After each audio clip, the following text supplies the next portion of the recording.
Hello दोस्तों, आपके अपने मैजिक मूवमेंट चैनल में आपका स्वागत है। दोस्तों, मैं आशा करती हूँ कि आप सभी ठीक होंगे। दोस्तों, आज हम small cap stock of textile sector series का पार्ट 2 देखेंगे और पार्ट 2 में हम अक्षिता कोटन लिमिटेड को डिटेल में डिस्कस करेंगे। दोस्तों, ये टेक्सटाइल सेक्टर का स्मॉल कैप स्टॉक है जो अंडर 50 रुपीज है और ये आपको करोड़पति बनाने का दम रखता है। और दोस्तों, आज इस स्टॉक में 12% का अपसाइड जंप है। हम इस तेजी के कारण को भी डिस्कस करेंगे और दोस्तों साथ में हम भी टेक्निकल चार्ट, इसके सपोर्ट, रेजिस्टेंस और नेक्स्ट टारगेट को भी डिस्कस करेंगे। तो दोस्तों, आप वीडियो को एंड तक जरूर देखिए। वीडियो के एंड में हम वीडियो का कंक्लूजन देते हैं जिससे आपकी माइंड में क्लैरिटी आएगी कि अभी आपको इस स्टॉक में क्या करना चाहिए। चलो दोस्तों, करते हैं वीडियो की शुरुआत पार्ट 2 में अक्षिता कॉटन के साथ। अक्षिता कॉटन इस्टेब्लिश्ड हुई थी 2013 में। दोस्तों, अक्षिता कॉटन मैन्युफैक्चरर भी है और एक्सपोर्टर भी है international quality cotton balls and cotton yarns की, यानी ये इंटरनेशनल लेवल पर भी प्रेजेंस है, इसके ग्लोबल क्लाइंट्स हैं। इस कंपनी का मार्केट कैप 594 सीआर, यानी ये स्मॉल कैप कंपनी है। और दोस्तों, इसका स्टॉक भी 29.2, इसका स्टॉक भी अंडर वैल्यूड है अपने सेक्टर के कंपैरिजन में। और इसका आरओसी 37.9 और आरओई 34.8, आरओसी और आरओई भी कमाल का है। इस कंपनी के बिजनेस ग्रोथ देखते हैं एनुअल बेसिस पर। इस कंपनी का रिवेन्यू 2020 में 484 सीआर था और अभी 1102 सीआर। और इस कंपनी का नेट प्रॉफिट 2021 में 3 सीआर था और अभी 20 सीआर। इस कंपनी का नेट प्रॉफिट लास्ट 4 ईयर से कंटिन्यूअसली ग्रो कर रहा है। दोस्तों, अब इसके लास्ट 3 क्वार्टर्स के रिजल्ट्स भी देख लेते हैं। अभी हमने एनुअल ग्रोथ देखी, अभी क्यू ऑन क्यू बेसिस पर भी इसकी ग्रोथ देख लेते हैं। लेकिन उससे पहले एक अपडेट है, इसके फाइनेंशियल ईयर 2025 के Q1 की रिजल्ट्स की डेट आ चुकी है। दोस्तों, कल शाम को ही न्यूज़ आई थी 7:30 बजे। 9 ऑफ अगस्त को इसके फाइनेंशियल ईयर 2025 के Q1 के रिजल्ट्स आएंगे। बाकी हम 3 क्वार्टर्स के रिजल्ट्स को डिस्कस कर लेते हैं। Q2, Q3, Q4 ये फाइनेंशियल ईयर 2024 के हैं। तो इसकी सेल्स Q2 में 388, Q3 में 265 और Q4 में 221।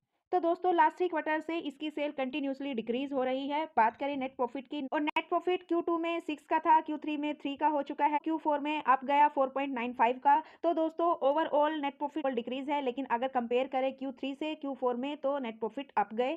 और ओपीएम परसेंटेज देख लेते हैं, 1.92 से 1.41 यहाँ पर डाउन गई, लेकिन 1.41 से 3.28%। तो दोस्तों, ओवरऑल यहाँ पर ओपीएम परसेंटेज इंक्रीज है। तो दोस्तों, ये थे लास्ट 3 क्वार्टर्स के रिजल्ट्स। अभी फाइनेंशियल ईयर 2025 के रिजल्ट्स का वेट रहेगा 9 अगस्त को। तो दोस्तों, जब वो रिजल्ट्स आएंगे तो हम उनको भी डिस्कस करेंगे अक्षिता कॉटन के पार्ट 2 में। तो दोस्तों, अब देखते हैं कंपनी की बैलेंस शीट। बैलेंस शीट में हम देखेंगे इसका डेब्ट की कंपनी के ऊपर डेब्ट कितना है। 594 सीआर की कंपनी है। इसका डेब्ट 2021 में 14 सीआर का था, जो 22 में जीरो हो गया, ये बिल्कुल डेब्ट फ्री हो गई। 23 में फिर 6 सीआर का, लेकिन 24 में 25 सीआर का, जो कि बढ़ चुका है ओवरऑल लास्ट ईयर्स के कंपैरिजन में। तो दोस्तों, डेब्ट्स में ये वोलेटाइल है, कभी तो अप और कभी डाउन, बिल्कुल डेब्ट फ्री हो रही है। तो दोस्तों, इस कंपनी का जो मार्केट कैप है वो 594 सीआर का है, लेकिन इसके ऊपर डेब्ट 25 सीआर का है। तो ये डेब्ट इसके कंपैरिजन में बहुत कम है। तो इतना डेब्ट कंपनी में चलता है अपने बिजनेस को ग्रो करने के लिए। तो दोस्तों, अब बात करते हैं इसके सीएजीआर की। दोस्तों, इस कंपनी के स्टॉक प्राइस के सीएजीआर लास्ट 5 ईयर से डबल डिजिट की ग्रोथ में है, बल्कि लास्ट 3 ईयर में इसकी ट्रिपल डिजिट की ग्रोथ थी। लेकिन लास्ट ईयर ओनली 13% के साथ इसका सीएजीआर अप गया। हम लास्ट ईयर का ही कंसीडर करेंगे, क्योंकि अभी 2022 में ये लिस्टेड हुई थी, तो हम तब से ही कंसीडर करेंगे। और सेल्स ग्रोथ के सीएजीआर देखें तो इसमें भी डबल डिजिट की ग्रोथ है। लास्ट ईयर 99% के साथ इसकी सेल अप गई। प्रॉफिट ग्रोथ के सीएजीआर देखें तो दोस्तों इसमें भी डबल डिजिट की ग्रोथ है, लेकिन सेल 99% के साथ अप गई और प्रॉफिट ओनली 19% के साथ अप गया। और कंपनी डिविडेंड पे आउट भी करती है, और इसका डिविडेंड पे आउट परसेंटेज 2021 में 0%, 22 में 64%, 23 में फिर से 0% और 24 में 13%। और दोस्तों, कंपनी डिविडेंड के साथ साथ बोनस भी इशू करती है। 22 दिसंबर 2023 में 1:3 में बोनस इशू किया था, और 2 जून 2023 को इसने टेंडर ऑफर दिया था, बायबैक किया था, और शेयर स्प्लिट हुआ था 21 अक्टूबर 2022 में, और 11 जनवरी 2022 में इसने बोनस इशू किया था 1:2। और 2022 के बाद इसने 2019 की 26 दिसंबर को भी बोनस इशू किया था 1:1 में।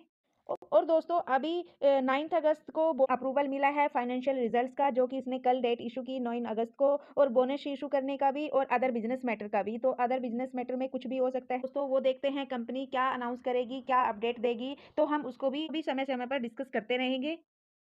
यानी अभी तक कंपनी अपने शेयर को स्प्लिट भी कर चुकी है और 3 टाइम बोनस भी दे चुकी है, और अभी 4th टाइम की तैयारी है। तो दोस्तों यही कारण है आज इसमें 16.16% की तेज़ी का। तो दोस्तों अब बात करते हैं इसमें इन्वेस्टर्स की, इसके शेयर होल्डिंग पैटर्न की। तो दोस्तों हम यहाँ पर सितंबर 2022 से लेकर जून 2024 तक डिस्कस करें। यहाँ पर प्रमोटर्स सितंबर 2022 में 72.37% थे और अभी जून में 62.77% हो चुके हैं। ओवरऑल प्रमोटर्स डिक्रीज़ हो रहे हैं लास्ट ईयर्स के कंपैरिजन में, जो कि एक इसका ये नेगेटिव पॉइंट है। लेकिन अगर बात करें इसकी रूल की कि दोस्तों लिस्ट होने के बाद 60 टू 70% तक प्रमोटर्स ने अपनी होल्डिंग को डिक्रीज करना होता है। तो दोस्तों अभी 60% से अबव है इसके प्रमोटर्स, जो कि एक पॉजिटिव बात है। तो दोस्तों एफआईज की होल्डिंग देख लेते हैं, इसमें एफआईज की भी बाइंग है। एफआई सितंबर 2022 में 10.61% थी, लेकिन अभी 0.52%। और दोस्तों ये एक नेगेटिव पॉइंट है कि एफआईज ने टोटली अपने शेयर को सेल कर लिया, ओनली 0.52% रहा। तो दोस्तों लेकिन अगर कंपेयर करें हम लास्ट Q4 से, तो दोस्तों अभी दोबारा इसमें एफआईज ने बाइंग करनी स्टार्ट की 0.52% के साथ।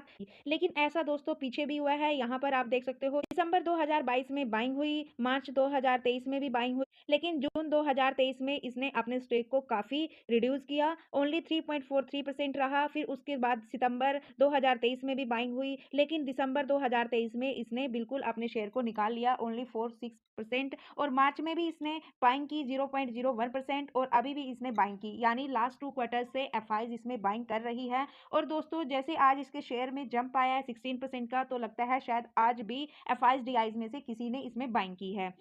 और बात करें पब्लिक 17.01% से 36.71%, यहाँ पर पब्लिक कंटिन्यूसली बाइंग कर रही है और जो अभी 36.71% हो चुकी है, यानी प्रमोटर्स के बाद ज़्यादा होल्डिंग पब्लिक की है और इसमें ओनली अभी एफआईज ही है।